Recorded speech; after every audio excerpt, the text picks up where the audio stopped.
હર હર મહાદેવ. શિવપુરાણ સત્સંગ સિરીઝમાં આપ સૌનું હાર્દિક સ્વાગત છે. આ એપિસોડમાં આપણે શિવપુરાણ રુદ્ર સંહિતા સતીખંડમાં અધ્યાય 6 અને એ પછીના અધ્યાયો શ્રવણ કરશું.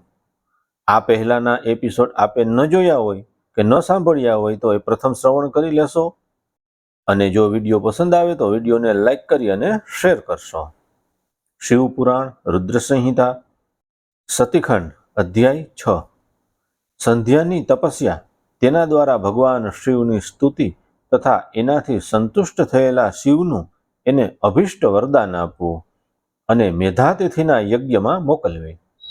બ્રહ્માજી કહે છે, મારા પુત્રોમાં શ્રેષ્ઠ મહાપ્રજ્ઞ હે નારદ, તપસ્યાના નિયમનો ઉપદેશ આપીને જ્યારે વશિષ્ઠજી પોતાને ઘેર ચાલ્યા ગયા ત્યારે તપના એ વિધાનને સમજીને સંધ્યા મનમાં અને મનમાં બહુ પ્રસન્ન થઈ. પછી તો તે સાનંદ મનથી તપસ્વિનીને યોગ્ય એવો વેશ બનાવીને ગૃહોલ્લિત સરોવરના તટ પર જ તપસ્યા કરવા લાગી.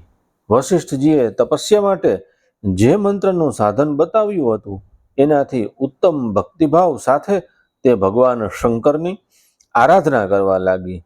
એણે ભગવાન શિવમાં પોતાના ચિત્તને જોડી દીધું અને એકાગ્ર મનથી તે બહુ ભારે તપસ્યા કરવા લાગી.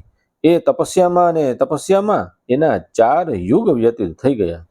ત્યારે ભગવાન શિવ એની તપસ્યાથી સંતુષ્ટ થઈ ખૂબ પ્રસન્ન થયા તથા અંદર બહાર અને આકાશમાં પોતાના સ્વરૂપનું દર્શન કરાવીને જે રૂપનું એ ચિંતન કરતી હતી એ જ રૂપે એની આંખો સામે પ્રગટ થઈ ગયા.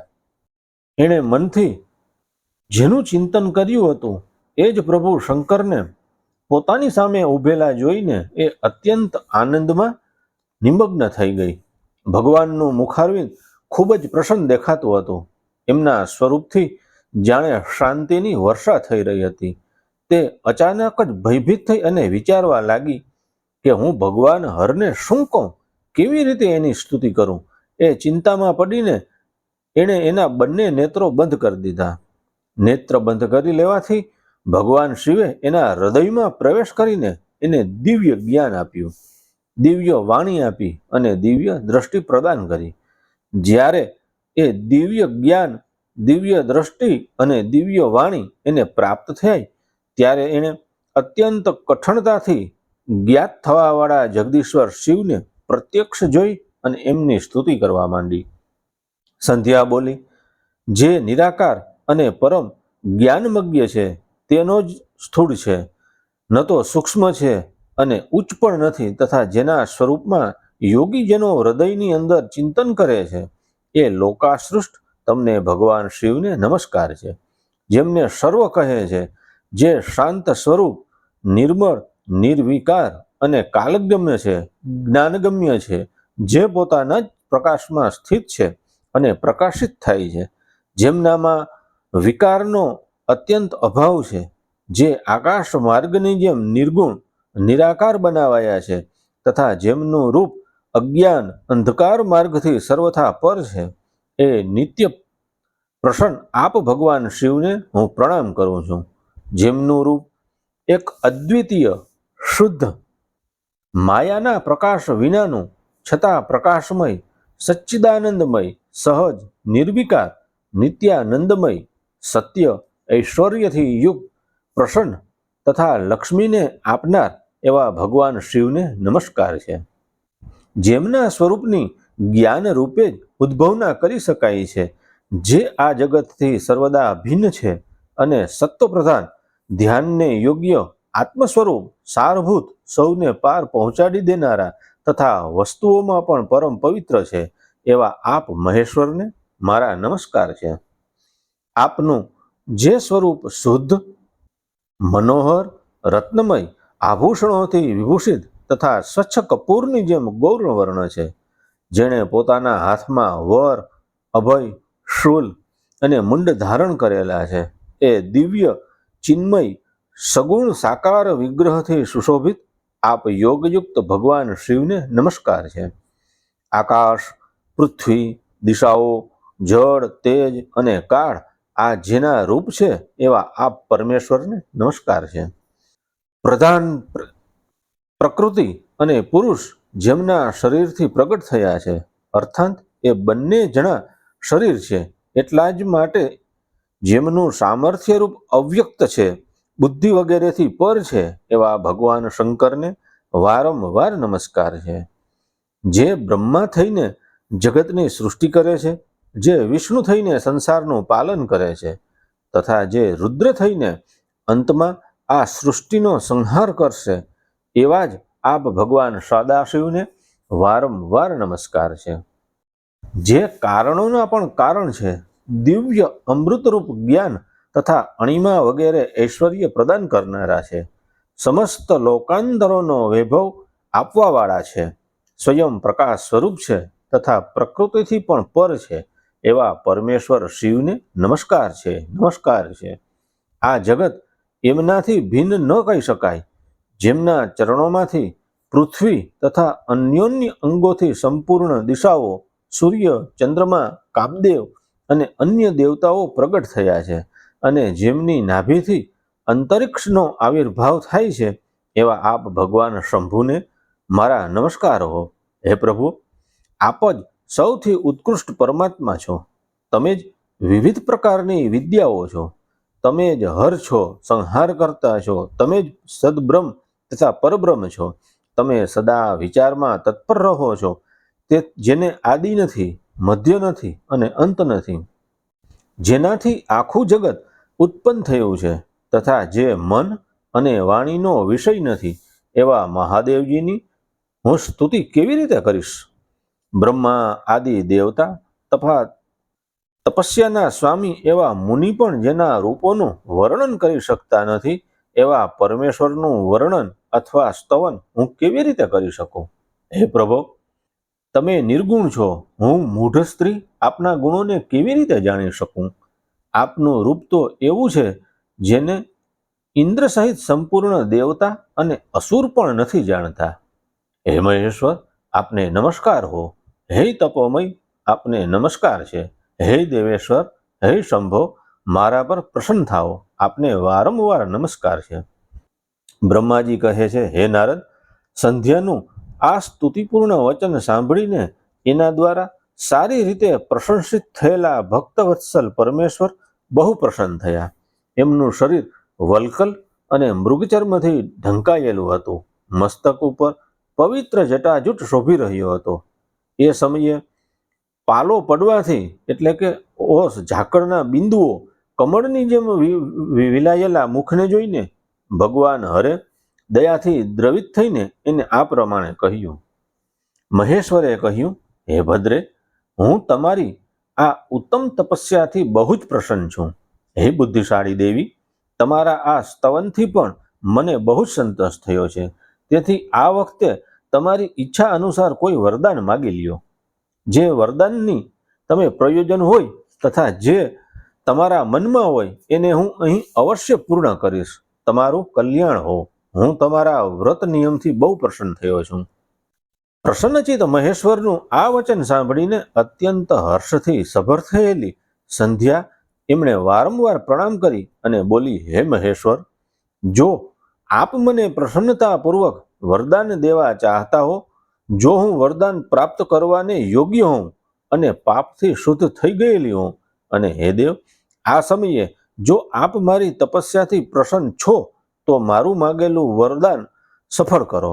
હે દેવેશ્વર, આ આકાશમાં પૃથ્વી આદિ કોઈ પણ સ્થાનમાં જે પ્રાણીઓ છે, તે બધા જ જન્મ લેવાતાની સાથે જ કામભાવથી યુક્ત ન થઈ જાય. એનાથ, મારી સકામ દ્રષ્ટિ ક્યાંય ન પડે. મારા જે પતિ હોય તે પણ મારા અત્યંત સુહૃદ હોય. પતિ સિવાય જે કોઈ પુરુષ મને સકામ ભાવથી જુએ, તેના પુરુષત્વનો નાશ થઈ જાવો, તે તત્કાળ નપુંસક થઈ જાય. નિષ્પાપ સંધ્યાનું આ વચન સાંભળીને પ્રસન્ન થયેલા ભક્તવત્સલ ભગવાન શંકર બોલ્યા, હે દેવી, હે સંધ્યા, સાંભળ. હે ભદ્રે, તે જે વરદાન માગ્યા છે એ બધા તારી તપસ્યાથી સંતુષ્ટ થઈ અને મેં તને આપી દીધા. પ્રાણીઓના જીવનમાં મુખ્યતઃ 4 અવસ્થાઓ હોય છે. પહેલી શૈશવ અવસ્થા, બીજી કૌમાર અવસ્થા, ત્રીજી યૌવન અવસ્થા અને ચોથી વૃદ્ધાવસ્થા. ત્રીજી અવસ્થા પ્રાપ્ત થતાં દેહધારી જીવ કામભાવથી યુક્ત થશે. ક્યાંક બીજી અવસ્થાના અંતિમ ભાગમાં જ પ્રાણી સકામ થઈ જશે. તારી તપસ્યાના પ્રભાવથી મેં આ મર્યાદા સ્થાપિત કરી દીધી છે કે જેથી દેહધારી જીવ જન્મ લેતાની સાથે જ કામાસક્ત નહીં થઈ જાય. તું પણ લોકમાં એવા જ દિવ્ય સતીભાવને પ્રાપ્ત કર જેવી રીતે ત્રણેય લોકમાં બીજી કોઈ પણ સ્ત્રી માટે સંભવ નહીં થાય. પાણી ગ્રહણ કરનાર પતિ સિવાય જે કોઈ પુરુષ તારી સામે જોશે તે તત્કાળ નપુંસક થઈ અને દુર્બળતાને પ્રાપ્ત થઈ જશે. તારો પતિ મહાન તપસ્વી તથા દિવ્ય ગુણથી સંપન્ન એવો એક મહાભાગ મહર્ષિ હશે, જે નારી સાથે 7 કલ્પો સુધી જીવિત રહેશે. તે જે વરદાન માગ્યા હતા તે બધા મેં પૂર્ણ કરી દીધા. હવે હું તને બીજી વાત કહીશ જે પૂર્વજન્મ સાથે સંબંધ ધરાવે છે. તે પહેલેથી જ એ પ્રતિજ્ઞા કરી રાખી છે કે હું અગ્નિમાં મારા શરીરનો ત્યાગ કરીશ. એ પ્રતિજ્ઞાને સફળ કરવાને વાસ્તે હું તને એક ઉપાય બતાવું છું. એ નિઃસંદેહ કર. મુનિવર મેધાતિથિનો એક યજ્ઞ ચાલી રહ્યો છે જે 12 વર્ષો સુધી ચાલુ રહેવાનો છે. એમાં અગ્નિ પૂર્ણતયા પ્રજ્વલિત છે. તું વગર વિલંબે એ અગ્નિમાં તારા પોતાના શરીરનો ઉત્કર્ષ કરી દે, યાને ત્યાગ કરી દે. એ પર્વતની ઉપતકામાં ચંદ્રભાગા નદીના તટ પર તામસ આશ્રમમાં મુનિવર મેધાતિથિ મહાયજ્ઞનું અનુષ્ઠાન કરી રહ્યા છે. તું સ્વચ્છંદતાપૂર્વક ત્યાં જા. મુનિ તને ત્યાં જોઈ શકશે નહીં. મારી કૃપાથી તું મુનિની અગ્નિથી પ્રગટ થયેલી પુત્રી થઈ જઈશ. તારા મનમાં જે કોઈને સ્વામી તરીકે પ્રાપ્ત કરવાની ઈચ્છા હોય એને હૃદયમાં ધારણ કરીને એનું જ ચિંતન કરતા કરતા તું તારા શરીરને એ યજ્ઞના અગ્નિમાં હોમી દેજે. હે સંધ્યે, જ્યારે તું એ પર્વત પર 4 યુગો સુધી કઠોર તપસ્યા કરી રહી હતી એ દિવસોમાં એ ચતુર્યુગીનો સતયુગ વીતી ગયો અને ત્રેતાના પ્રથમ ભાગમાં પ્રજાપતિ દક્ષને ઘણી કન્યાઓ થઈ. એમણે પોતાની તે સુશીલ કન્યાઓને યથાયોગ્ય વર સાથે વિવાહ કરી દીધો. તેમાં 27 કન્યાઓના વિવાહ એમણે ચંદ્રમા સાથે કરી દીધો. ચંદ્રમા અન્ય બધી પત્નીઓને છોડી કેવળ રોહિણી સાથે પ્રેમ કરવા લાગ્યો. આ કારણે ક્રોધથી ભરેલા દક્ષે જ્યારે ચંદ્રમાને શાપ આપી દીધો ત્યારે સમસ્ત દેવતા તમારી પાસે આવ્યા. પરંતુ હે સંધ્યા, તારું મન તો મારામાં પરોવાયેલું હતું, તેથી તે બ્રહ્માજી સાથે આવેલા એ દેવતાઓ પર દ્રષ્ટિપાત સુધા ન કર્યો. ત્યારે બ્રહ્માજીએ આકાશની સામે જોઈને અને ચંદ્રમા પુનઃ પોતાના સ્વરૂપને પ્રાપ્ત કરે એ હેતુ મનમાં રાખીને એને શાપથી મુક્ત કરવા અને મુક્તિ અપાવવા એક નદીની સૃષ્ટિ કરી, જે ચંદ્ર અથવા ચંદ્રભાગા નદીના નામે વિખ્યાત થઈ. ચંદ્રભાગા નદીના પ્રાદુર્ભાવ સમયે જ મહર્ષિ મેધાતિથિ ત્યાં ઉપસ્થિત થયા હતા. તપસ્યા દ્વારા એમની સમાનતા કરનાર ન તો કોઈ થયો છે, ન તો કોઈ છે અને ન તો કોઈ હશે. એ મહર્ષિએ વિધિ વિધાન સાથે લાંબા સમય સુધી ચાલનાર જ્યોતિષ્ટોમ નામના યજ્ઞનો આરંભ કર્યો છે. એમાં અગ્નિદેવ પૂર્ણ રૂપે પ્રજ્વલિત થઈ રહ્યા છે. એ જ અગ્નિમાં તું તારા શરીરને હોમી દે અને પરમ પવિત્ર થઈ જા. આવું કરવાથી એ સમયે તારી પ્રતિજ્ઞા પૂરી થઈ જશે. આ રીતે સંધ્યાને એના હિતાર્થે ઉપદેશ દઈને દેવેશ્વર ભગવાન શિવ ત્યાં અંતર્ધ્યાન થઈ ગયા. અહીં શિવપુરાણ રુદ્ર સંહિતા સતીખંડમાં અધ્યાય 6 પૂર્ણ થયો. અધ્યાય 7 સંધ્યાની આત્માહુતિ એનું અરુંધતીના રૂપે અવતીર્ણ થઈને મુનિવર વશિષ્ઠની સાથે વિવાહ કરવો. બ્રહ્માજીનો રુદ્રના વિવાહ માટે પ્રયત્ન અને ચિંતા તથા ભગવાન વિષ્ણુનું એમને શિવાની આરાધના માટે ઉપદેશ આપીને ચિંતા મુક્ત કરવા. બ્રહ્માજી કહે છે, હે નારદ, જ્યારે વરદાન આપીને ભગવાન શંકર અંતર્ધ્યાન થઈ ગયા ત્યારે સંધ્યા પણ એ જ સ્થાન પર ગઈ જ્યાં મુનિ મેધાતિથિ યજ્ઞ કરી રહ્યા હતા. ભગવાન શંકરની કૃપાથી એણે ત્યાં કોઈ જોઈ શક્યું નહીં. એણે એ તેજસ્વી બ્રહ્મચારીનું સ્મરણ કર્યું જેણે એને માટે તપસ્યાની વિધિનો આદેશ કર્યો હતો. હે મહામુને, પૂર્વકાળમાં મહર્ષિ વશિષ્ઠે મને પરમેષ્ઠીની આજ્ઞાથી એક તેજસ્વી બ્રહ્મચારીનો વેશ ધારણ કરી અને તપસ્યા કરવાને માટે ઉપયોગી નિયમોનો ઉપદેશ કર્યો હતો. સંધ્યા પોતાને તપસ્યાનો ઉપદેશ આપનાર એ જ બ્રહ્મચારી બ્રાહ્મણ વશિષ્ઠને પતિરૂપે મનમાં રાખીને એ મહાયજ્ઞમાં પ્રજ્વલિત અગ્નિની પાસે ગઈ. એ સમયે ભગવાન શંકરની કૃપાથી મુનિઓએ એને જોઈ નહીં. બ્રહ્માજીની તે પુત્રી ખૂબ હરખથી તે અગ્નિમાં પ્રવેશી ગઈ. એનું પુરોડાસન શરીર તત્કાળ બળી ગયું. એ પુરોડાસનની અલક્ષિત ગંધ ચારે બાજુ ફેલાઈ ગઈ. અગ્નિએ ભગવાન શંકરની આજ્ઞાથી એના સોના જેવા શરીરને બાળીને શુદ્ધ કરીને પુનઃ સૂર્યમંડળમાં પહોંચાડી દીધું. ત્યારે સૂર્યે પિતરો અને દેવતાઓની તૃપ્તિ માટે એને 2 ભાગોમાં વિભક્ત કરી અને પોતાના રથમાં સ્થાપિત કરી દીધું. હે મુનીશ્વરો, એના શરીરનો ઉપરનો ભાગ પ્રાતઃ સંધ્યા થયો, જે દિવસ અને રાતની વચમાં આવનારી આદિ સંધ્યા છે, અને એના શરીરનો બાકીનો ભાગ સાયમ સંધ્યા થયો, અને રાત્રિના મધ્યમાં થનારી અંતિમ સંધ્યા છે. સાયમ સંધ્યા હંમેશા જ પિતરોને પ્રસન્નતા પ્રદાન કરનારી હોય છે. સૂર્યોદયથી પહેલા જ્યારે અરુણોદય થાય, પ્રાચીના ક્ષિતિજમાં લાલી છવાઈ જાય, ત્યારે પ્રાતઃ સંધ્યા પ્રગટ થાય છે અને તે દેવતાઓને પ્રસન્ન કરનારી હોય છે. જ્યારે લાલ કમલની જેમ સૂર્ય અસ્ત થઈ જાય છે, એ જ સમય સદા સાયમ સંધ્યાનો ઉદય થાય છે, જે પિતરોને આનંદ પ્રદાન કરનાર હોય છે. પરમ દયાળુ ભગવાન શિવે એના મન સહિત પ્રાણોને દિવ્ય શરીરથી યુક્ત દેહધારી બનાવી દીધી. જ્યારે મુનિના યજ્ઞનો સમાપ્તિનો અવસર આવ્યો, ત્યારે તે અગ્નિની જ્વાળામાં મહર્ષિ મેધાતિથિને તપાવેલા સુવર્ણ જેવી કાંતિવાળી પુત્રી રૂપે પ્રાપ્ત થઈ. મુનિએ બહુ આમોદથી સાથે તે પુત્રીને ગ્રહણ કરી. હે મુને, એમણે યજ્ઞને માટે એને સ્નાન કરાવી અને પોતાના ખોળામાં બેસાડી દીધી. શિષ્યોથી ઘેરાયેલા મહામુનિ મેધાતિથિનો ત્યાં ખૂબ જ આનંદ પ્રાપ્ત થયો. એમણે એનું નામ અરુંધતી રાખ્યું.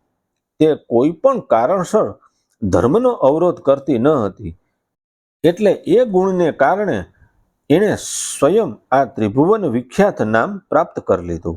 હે દેવર્ષે, યજ્ઞને સમાપ્ત કરીને કૃતકૃત્ય થઈને એ મુનિ પુત્રીની પ્રાપ્તિ થવાથી બહુ પ્રસન્ન થયા. એણે પોતાના શિષ્યો સાથે આશ્રમમાં રહી અને સદા એનું લાલન પાલન કરતા હતા. દેવી અરુંધતી ચંદ્રભાગા નદીના તટ પર તાપસારણ્યની અંદર મુનિવર મેધાતિથિના એ આશ્રમમાં ધીરે ધીરે મોટી થવા લાગી. જ્યારે તે વિવાહને યોગ્ય થઈ ગઈ, ત્યારે મેં, વિષ્ણુ તથા મહેશ્વરે મળીને હું બ્રહ્મા મારા પુત્ર વશિષ્ઠ સાથે એનો વિવાહ કરાવી દીધો. બ્રહ્મા, વિષ્ણુ અને મહેશના હાથથી નીકળેલા જળથી ક્ષિપ્રા આદિ 7 પરમ પવિત્ર નદીઓ ઉત્પન્ન થઈ. હે મુને, મેધાતિથિની પુત્રી મહાસાધ્વી અરુંધતી સમસ્ત પતિવ્રતોમાં શ્રેષ્ઠ હતી. એ મહર્ષિ વશિષ્ઠને પતિ રૂપે મેળવીને એમની સાથે બહુ શોભા મેળવવા લાગી. એને શક્તિ આદિ શુભ અને શ્રેષ્ઠ પુત્ર ઉત્પન્ન થયા. હે મુનિ શ્રેષ્ઠ, તે પ્રિયતમ પતિ વશિષ્ઠને મેળવીને વિશેષ શોભા મેળવવા લાગી. હે મુનિ શિરોમણી, આ રીતે મેં તમારી સમક્ષ સંધ્યાના પવિત્ર ચરિત્રનું વર્ણન કર્યું, જે સમસ્ત કામનાઓના ફળને દેનારું છે, પરમ પાવન અને દિવ્ય છે. જે સ્ત્રીઓ શુભ વ્રતનું આચરણ કરનારા પુરુષ આ પ્રસંગને સાંભળે છે, તે સંપૂર્ણ કામનાઓને પ્રાપ્ત કરી લે છે. એમાં અન્યથા બીજો કશો વિચાર કરવાની જરૂર નથી. પ્રજાપતિ બ્રહ્માજીની આ વાત સાંભળીને નારદજીનું મન પ્રસન્ન થઈ ગયું અને એ આ પ્રકારે બોલ્યા. નારદજીએ કહ્યું, હે બ્રહ્મન, આપે અરુંધતીની અને પૂર્વજન્મના એની જ સ્વરૂપભૂતા સંધ્યાની ખૂબ જ ઉત્તમ કથા સંભળાવી છે, જે શિવ ભક્તિની વૃદ્ધિ કરાવનારી છે. હે ધર્મજ્ઞ, હવે આપ ભગવાન શિવના એ પરમ પવિત્ર ચરિત્રનું વર્ણન કરો, જે બીજાના પાપોનો વિનાશ કરનારું, ઉત્તમ અને મંગલદાયક હોય. જ્યારે કામદેવ રતિ સાથે વિવાહ કરીને હર્ષપૂર્વક ચાલ્યો ગયો, દક્ષ વગેરે અન્ય મુનિ પણ જ્યારે પોતપોતાના સ્થાને જતા રહ્યા, જ્યારે સંધ્યા તપસ્યા કાર્ય માટે ચાલી ગઈ, તેના પછી શું થયું? બ્રહ્માજીએ કહ્યું, હે વિપ્રવર નારદ, તમે ધન્ય છો, ભગવાન શિવના સેવક છો, તેથી શિવની લીલાથી યુક્ત જે એમનું શુભ ચરિત્ર છે એને ભક્તિપૂર્વક સાંભળો. હે तात, પૂર્વકાળમાં હું એકવાર જ્યારે મોહમાં પડી ગયો અને ભગવાન શંકરે મારો ઉપહાસ કર્યો, ત્યારે મને બહુ ક્ષોભ થયો હતો. વસ્તુતઃ તો શિવની માયાને મને મોહ પમાડ્યો હતો. એટલા માટે હું ભગવાન શિવની ઈર્ષ્યા કરવા લાગ્યો. કેવી રીતે એ બતાવું છું, તમે સાંભળો. હું એ સ્થાન પર ગયો જ્યાં દક્ષરાજ મુનિ ઉપસ્થિત હતા. ત્યાં રતિની સાથે કામદેવ પણ હતા. હે નારદ, એ સમયે મેં બહુ પ્રસન્નતા સાથે દક્ષ તથા બીજા પુત્રોને સંબોધિત કરી અને વાર્તાલાપનો આરંભ કર્યો. એ વાર્તાલાપના સમયે હું શિવની માયાથી પૂર્ણતઃ મોહિત હતો.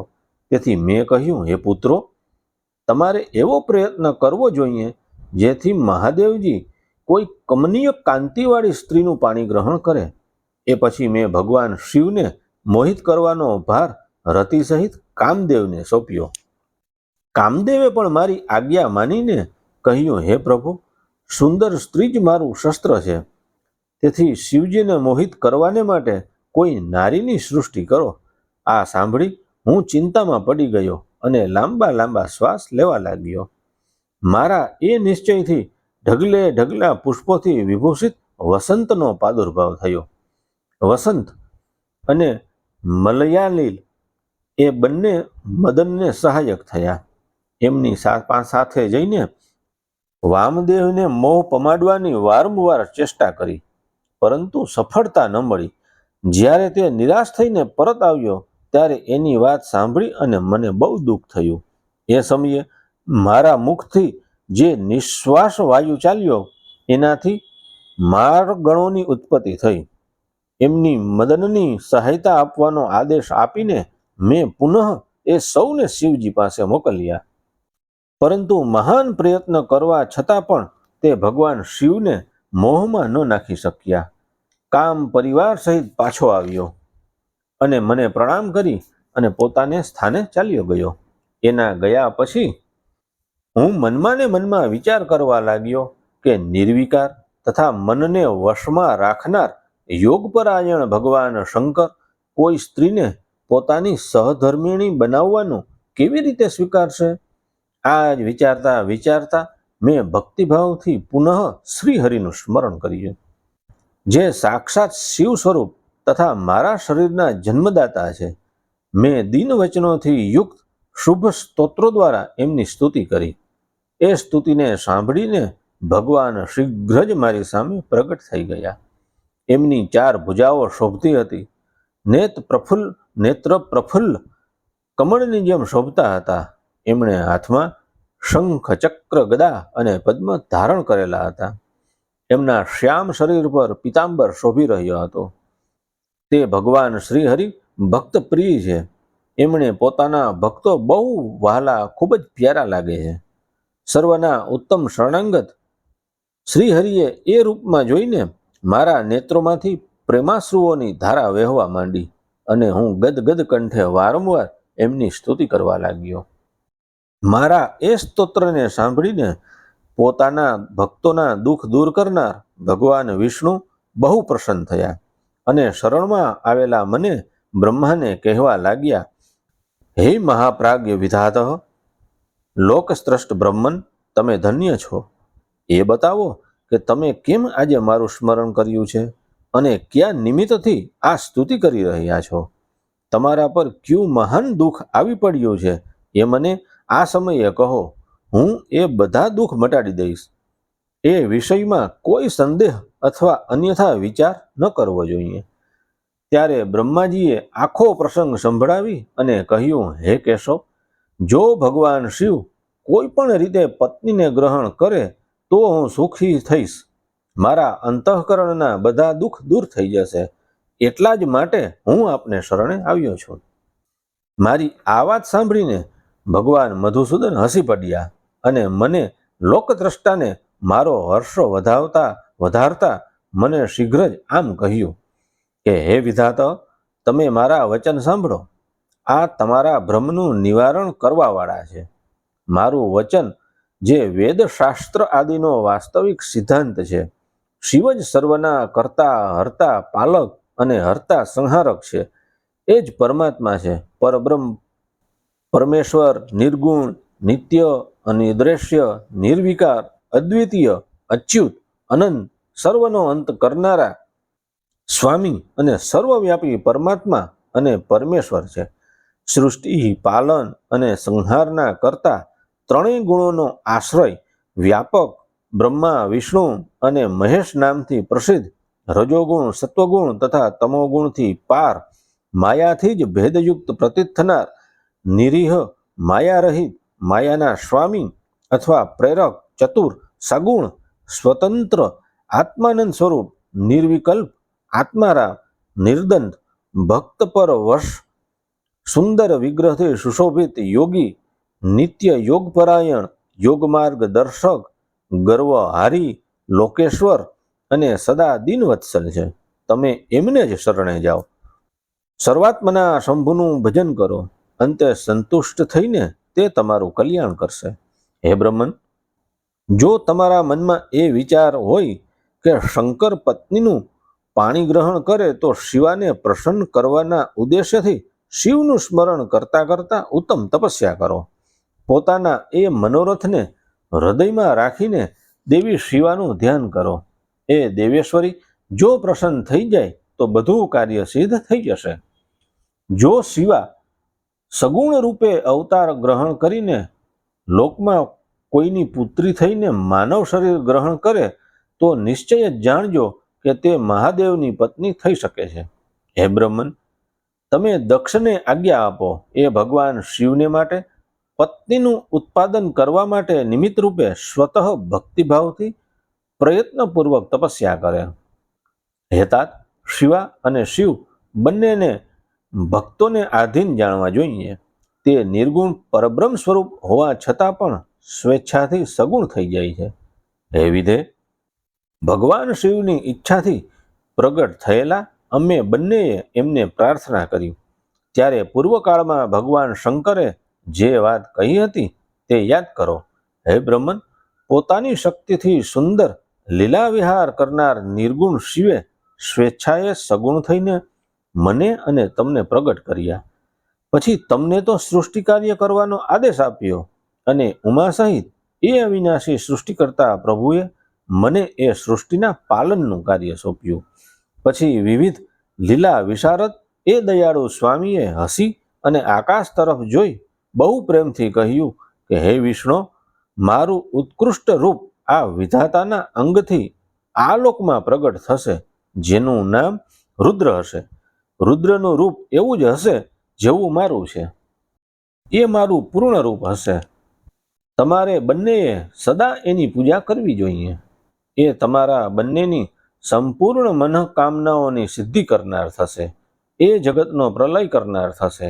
એ સમસ્ત ગુણોનો દ્રષ્ટા, નિર્વિશેષ અને ઉત્તમ યોગનો પાલક હશે. જોકે ત્રણેય દેવતાઓ મારા જ રૂપ છે, તેમ છતાં વિશેષતઃ રુદ્ર મારું પૂર્ણ રૂપ હશે. હે પુત્રો, દેવી ઉમાના પણ 3 રૂપ થશે. એક રૂપનું નામ લક્ષ્મી હશે, તે આ શ્રી હરિની પત્ની થશે. બીજું રૂપ બ્રહ્મપત્ની સરસ્વતી છે અને ત્રીજું રૂપ સતીના નામથી પ્રસિદ્ધ થશે. સતી ઉમાનું પૂર્ણ રૂપ હશે. એ જ ભાવિ રુદ્રની પત્ની થશે. આવું કહીને ભગવાન મહેશ્વર અમારા પર કૃપા કરી અને પછી ત્યાંથી અંતર્ધ્યાન થઈ ગયા. અમે બંને સુખપૂર્વક પોતપોતાને કાર્યોમાં વળગ્યા. હે બ્રહ્મન, આ સમય મેળવીને મેં અને તમે બંને સપત્નીક થઈ ગયા અને સાક્ષાત ભગવાન શંકર રુદ્ર નામથી અવતીર્ણ થયા. તે આ સમયે કૈલાસ પર નિવાસ કરે છે. હે પ્રજેશ્વર, હવે શિવા પણ સતી નામથી અવતીર્ણ થનાર છે, એટલે તમે એમના ઉત્પાદન માટે જ યત્ન કરવા લાગો. આવું કહીને મુજ પર બહુ મોટી દયા કરીને ભગવાન વિષ્ણુ અંતર્ધ્યાન થઈ ગયા અને મને એમની વાતો સાંભળી બહુ આનંદ પ્રાપ્ત થયો. અહીં શિવપુરાણના રુદ્ર સંહિતામાં સતીખંડમાં અધ્યાય 7મો, 8મો, 9મો અને 10મો પૂર્ણ થયા. આજના સત્સંગને અહીં વિરામ આપીએ. હવે પછીના એપિસોડમાં શિવપુરાણ રુદ્ર સંહિતા સતીખંડમાં દક્ષની તપસ્યા અને દેવી શિવાનું એમને વરદાન દેવું વગેરે અધ્યાય 11થી આગળના અધ્યાયો શ્રવણ કરશું. જો આપને આ વિડીયો પસંદ આવ્યો હોય તો વિડીયોને લાઈક કરશો, શેર કરશો, કોમેન્ટ કરશો અને જો આપ ચેનલને પહેલી વખત જોઈ રહ્યા હો કે ચેનલ પર નવા હો તો ચેનલને સબસ્ક્રાઈબ કરશો. હવે રજા આપશો. ફરી મળીએ નવા એપિસોડમાં. ત્યાં સુધી સૌને હર હર મહાદેવ.